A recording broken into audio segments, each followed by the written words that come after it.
We got our guest, so let's bring in our guest after a quick word from Malley's. Guys, all you need is love and chocolate this Valentine's Day. Be ready to say those three little words. I got Malley's. From friendship to love to every situationship in between, Malley's has the perfect chocolate to say what you feel. Their famous chocolate-covered strawberries and grapes are back in stores on February 13th and 14th, and the rest of your Valentine's Day favorites are also available online and in stores right now, just like their Gold Cup assortments, foil-wrapped solid milk and dark chocolate hearts, peanut butter, caramel, raspberry, and marshmallow-filled hearts, and so much more. This Valentine's Day, say it with me, guys, it's better with Malley's. Better with Malley's. And with that, we are thrilled to welcome in Kevin Oestricher from the Locked On Ravens podcast to give us some insights into Todd Monken, who is still currently speaking at his introductory press conference. But Kevin, how you doing today? Thanks for joining us. Yeah, appreciate you guys having me. I know it's an exciting time for a lot of these NFL teams going through their head coaching search now, essentially completing all their head coaching searches. And I'm interested with Todd Monken in Cleveland. I mean, I like Todd Monken. I like the hire for Cleveland, but I know that it's probably been a mixed bag in terms of reactions. Yeah, initially I think there was a lot of disappointment from all of us because he wasn't an exciting candidate. And then after a couple of days, you dig down deep, you realize the guy he's an excellent football coach. That doesn't mean he's going to be a great head coach. We'll see. I think we really like that he's a straight shooter because our last head coach didn't talk at all. So tell us why.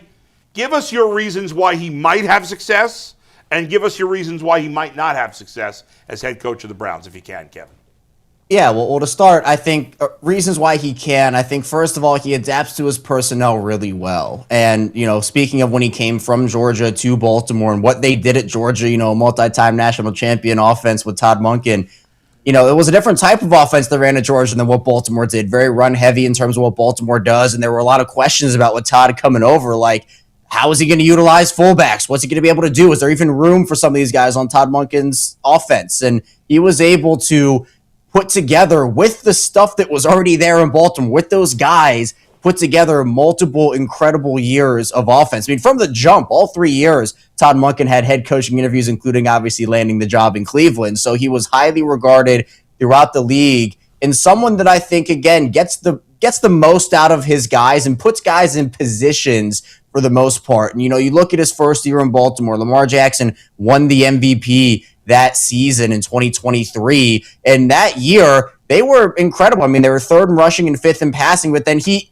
won up this game in 2024. I mean, they were the best offense in the league, both passing and rushing wise. So I think for Monken, his ability to put guys in the right positions, as well as what you mentioned, where he's going to tell you like it is. He's not going to sugarcoat anything. And I think in a league now, and even just a sports landscape where there can be a lot of coach speak with certain answers and whatnot, Todd Monken went up there every podium, and he said, look, we're doing this great and we're doing this terribly, and it starts with me. He took accountability for it, and that's something, again, that for John Harbaugh in Baltimore, that's something that was kind of lost for John over the last couple of years. It was refreshing for Todd to get up on the podium and kind of speak with that accountability. Now, in terms of some of the stuff that I guess are concern points, there were areas and moments where Todd outsmarted himself. When he is on, he is incredible, and his offenses they can't be stopped. I mean, Baltimore, if the Todd Monken offense was on, they were blowing you out like 40-10. Like, that's what it was. But there were times where he would have the best offensive drive to open a game you've ever seen, like 4 plays, 80 yards in 2 minutes. And then it would just fizzle out for the remainder of the game. Or they'd start really slow, and then they'd kind of be bad for 2.5 quarters, and then the offense would finally figure it out. But at that point, it was too late. There were also some questions about guys being on the field in moments. Derrick Henry was a big one where it felt like Todd Monken forgot he had Derrick Henry on his team on multiple different occasions. So that was something. But overall, it was a net positive. I call Todd Monken the second best offensive coordinator this Ravens team has ever had, only to Gary Kubiak in 2014. So I'm excited for him in Cleveland and to see what he can do. All of that is great. I just want to ask about playoffs. It's those Ravens offenses in the playoffs. The offense, what we seen a good regular season, then you get to the playoffs and things didn't quite go the way that you've seen in the regular season. Why do you think that was with him?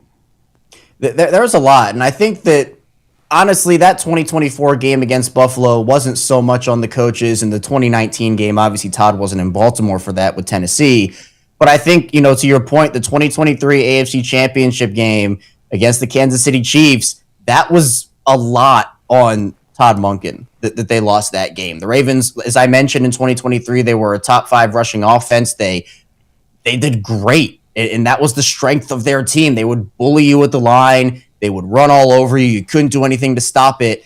And then they get to the AFC Championship game against Kansas City in their home stadium, and they run the ball just 6 times with their running backs. And it just felt like they got scared. John Harbaugh and Todd Monken got scared of the fact that it was back and forth early. It was 7-0, then 7-7, then 14-7. And I'm sure what the Ravens said to themselves was, we're going to have to keep up with Kansas City through the air and abandon our ground game. And you can't do that when that's the strength of your team, especially when you're only down by 7 points. And I think that, to me, is some of the stuff about them outsmarting themselves or getting too cute for it. And obviously, it's not all on coaches or all on players. I tend to refrain from blaming everything on one player or coach. It's a group effort. But, there have been conversations about, Lamar in the postseason, Zay Flowers with a bad moment in the postseason, Mark Andrews with bad moments in the postseason. So it all kind of encapsulates into one thing.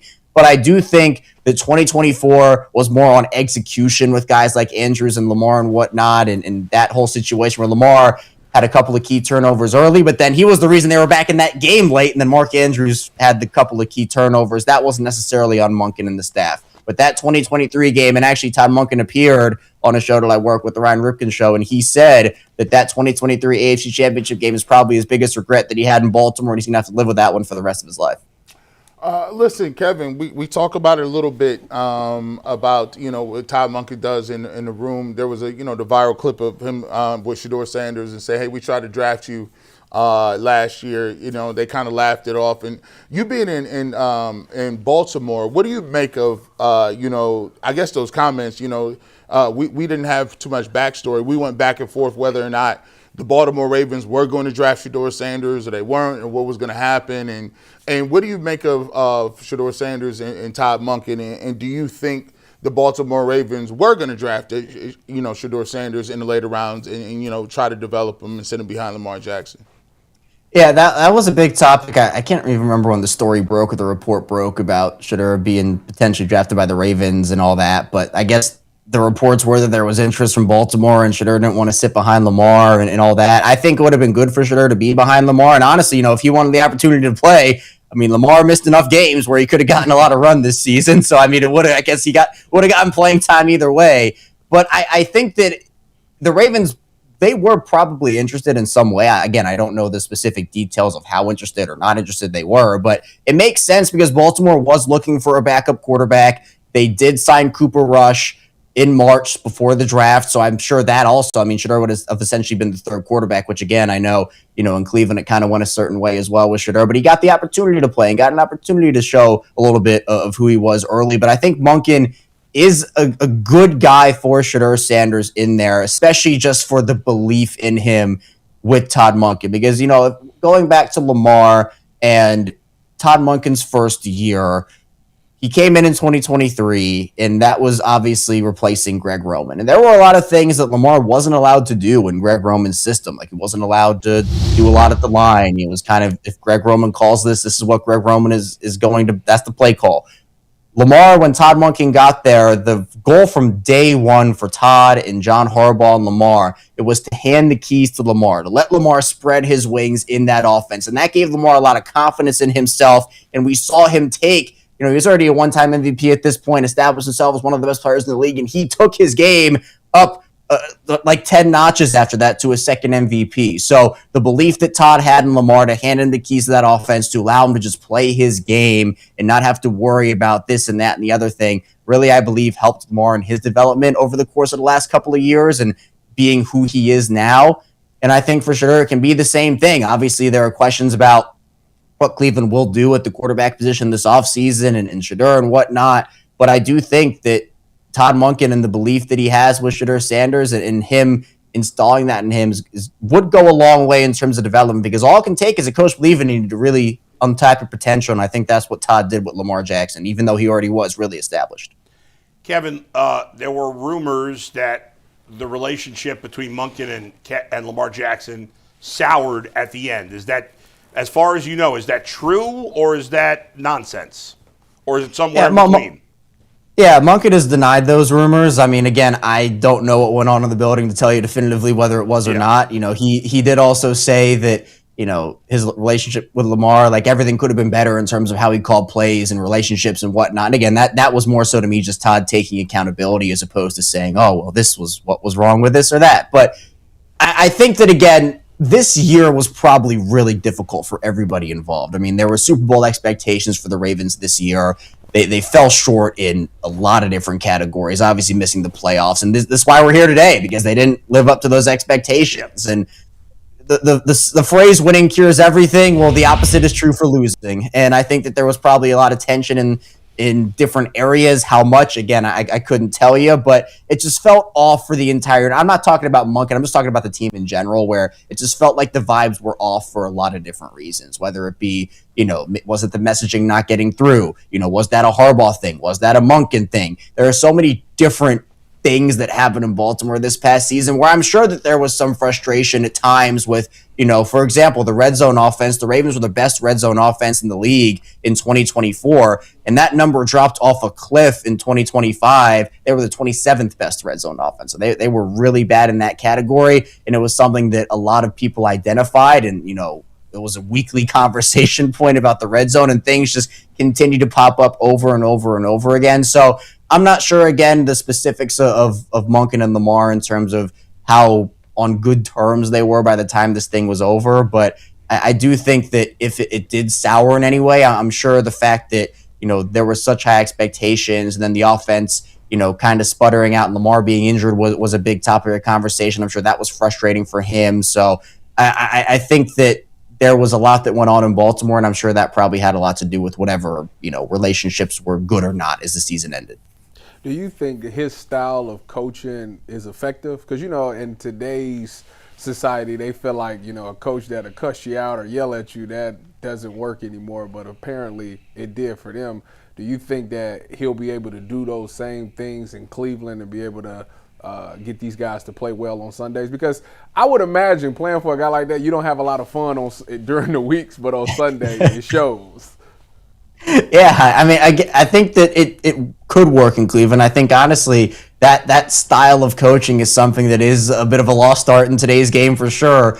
But again, I think you got to dig deep in order to kind of get the best out of your guys. And how you do that is you hold them accountable. And there have been multiple situations over the course of the last, I don't even know how far I'd want to go back, but over the course of the last handful of years where there have been reports of coaches just like not holding guys accountable and just kind of letting things fly and, oh, hey, you're doing this on game days and this isn't working and, oh, all right, you can just do that. No, Todd Monken is going to be someone who says, look, we need to do this and this is how it is and this is impacting our team negatively and you need to do. So there's a lot that Todd can bring to the table in that aspect. And for a team in Cleveland that's looking for answers and looking for something, I think that the fire that Todd Monken can bring and the energy that he brings is going to be really important for a Cleveland team that in an AFC North right now, which is just in a really weird spot, in my opinion. I think that Cleveland, with Monken and some of the other staff hires he's bringing in, and again, with just the belief of like, look, it's coming from a place of we all want to be great. And I think that's the thing that players have to keep in mind where, you know, if something goes wrong, and a player does something that, you know, isn't great and, you know, it's impacting the team on game days and, you know, guys are missing assignments or, you know, not executing, you know, those are things that are impacting everybody. And Todd Monken is going to say, hey, we need to be better. But I think that's something that's really important and valuable in today's NFL game. And it's something that with Todd, a lot of people are going to miss here in Baltimore, just that straight accountability and being able to own when things are going wrong. And I think that mindset will rub off on the players in Cleveland. And I think that overall, that'll be a good thing. Kevin, great insight on Todd Monken. We appreciate the time. Thank you for joining us. Absolutely. Thanks so much, guys. Appreciate you. Got it. Todd Monken just, I think, still speaking with the media.